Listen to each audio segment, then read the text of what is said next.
England में कोई culture है नहीं। मैं ऑफेंड नहीं करना चाहती हूँ, लेकिन एक्चुअली भारतीय कल्चर जो इतना ऐतिहासिक है, पौराणिक है, उसे कल्चर बोलते हैं। कल्चर आजकल है नहीं। इंडिया में भी बहुत तेज़ रफ्तार से गुम हो रहा है कल्चर। हम अभी भी है ऑब्वियसली यहाँ पर, लेकिन एक्चुअली इंग्लैंड में देखा जाए तो अब आजकल बस आधुनिकता में सब पड़े हैं, और उसमें देखा जाए तो माता पिता को रखना, फैमिली यूनिट होना, ये सब बाकी नहीं रहा। अब तो बहुत कम लोग इसमें मानते हैं, तो इसलिए हम वापस आते रहते हैं कि कल्चर थोड़ा महसूस हो भारत में। एक्चुअली आकर ऐसे लगता है कि एक्चुअली अभी भी है कल्चर। सो उसका कोई। इंग्लैंड में रहती हैं, ऐसा इस माटी में क्या है, ब्रज की माटी में, जो आपको बार बार खींच लाता है यहाँ पर? पता नहीं, आप बताइए क्या मैजिक है ठाकुर जी की, क्या मतलब अमेजिंग उनकी कृपा है, कुछ न कुछ तो है ही। लेकिन यहाँ पर जैसे हम अलाइव हैं, जान है, बाहर जाकर ये ब्रिज को छोड़कर ही तुरंत जो क्या कहते हैं, इतना हैवीनेस फील होता है। कलयुग का प्रभाव बोल सकते हैं, आधुनिकता का प्रभाव, जो नास्तिकता का प्रभाव है, वो इतना। लॉलीपॉप लेटर उसका प्रभाव बहुत हैवी है। तो इसलिए ब्रज की माटी में ये जो आस्तिकता है, जो हम तपस्या कह सकते, ये उसी के लिए आते हैं कि हमें ठाकुर जी के दर्शन हो और यही संस्कार और सनातन धर्म का महसूस हो, क्योंकि बाहर तो है नहीं। हम लेके जाते हैं जितना हो सके उतना, और ट्राई कर रहे हैं कि जारी रखें हमारे परिवार में और बांटें। वहाँ पर भी हम थोड़ा प्रचार करने में कोशिश करते हैं कि दूसरे को इंकरेज करें कि इसे ना ठुकराएं। हमारा जो एंशिएंट कल्चर है, ये वैदिक कल्चर, उसका देयर इज नो कंपैरिजन, उसके लिए कोई क्या कहते हैं सब्स्टिट्यूट नहीं है। हम ये वेस्टर्न कल्चर को अगर फॉलो करते रहेंगे तो बस खाली हो जाएंगे, अंदर से खाली रहेगा। इंग्लैंड में ड्रेस अलग पहनते होंगे, लेकिन यहाँ आप पूरी तरीके से साड़ी पहनकर, तो कैसा लग रहा है यहाँ पर? बहुत अच्छा लगता है साड़ी पहनकर। ऐसे लगता है कि मतलब अभी कुछ त्योहार है, नहीं तो फिर बस काला ग्रे पहनते हैं वहाँ पर, क्योंकि ठंडी इतनी रहती है तो कोट पहनते पूरा दिन लगभग, तो यहाँ पर मन लगता है।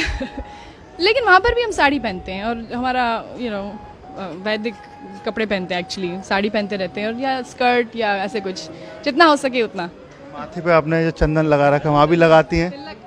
ज़्यादातर लगाते रहते हैं, क्योंकि देखा जाए तो देखो, मुसलमान कभी ऐसे सोचता नहीं है कि मैं क्यों बुर्खा पहनूं, मैं क्यों ये टोपी पहनूं। सिर्फ हिंदू लोग मतलब डरते हैं, या मेरे को कई हिंदू खुद बोलते कि आप क्यों लगाती हो, बड़ा शो क्यों करती हो, क्या ज़रूरत है आपको शो करना, अपना आस्था को दिखाने की क्या ज़रूरत है। लेकिन मैं कहती हूँ कि एक्चुअली गर्व से हम दिखाते हैं।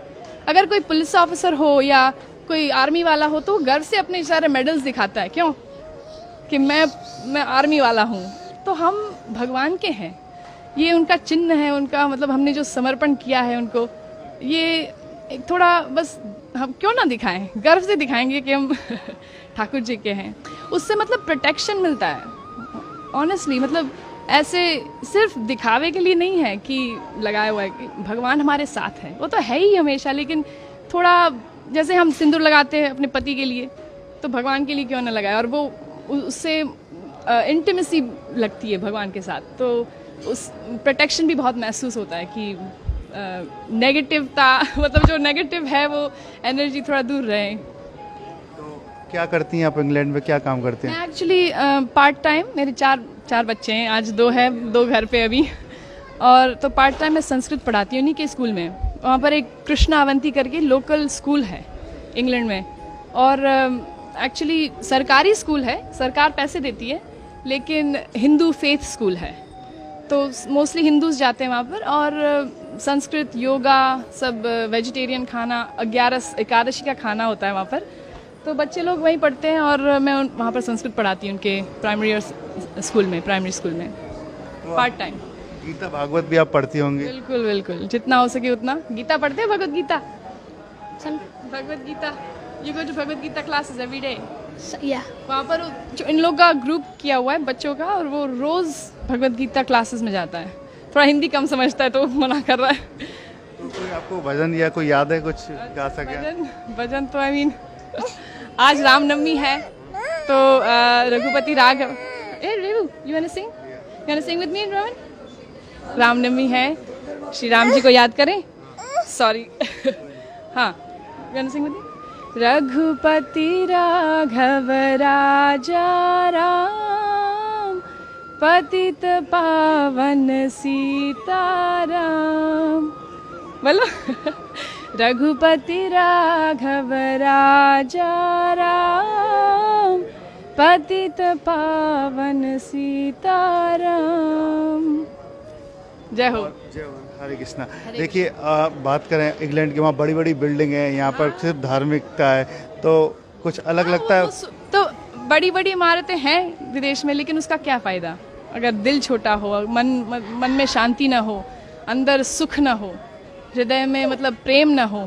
तो ये एक्चुअली ये सारी जो चीज़ें हैं, प्रेम और निर्मलता, और ये एक्चुअली सिर्फ भगवान में वो जो हम तपस्या करते हैं, दया दान, ये सब क्वालिटीज़ कल्टिवेट करते हैं, वो इसी तरह आ सकता है। ये कल्चर से, वैदिक कल्चर से ही आ सकता है एक्चुअली। देखा जाए किसी की सेवा करें, थोड़ा ह्यूमिलिटी प्रैक्टिस करें, नहीं तो फिर ये बड़ी बड़ी इमारतें फिर उससे क्या कुछ काम के नहीं है। वन सेंस काम के है, लेकिन फिर उसका इस्तेमाल दुरुपयोग होगा।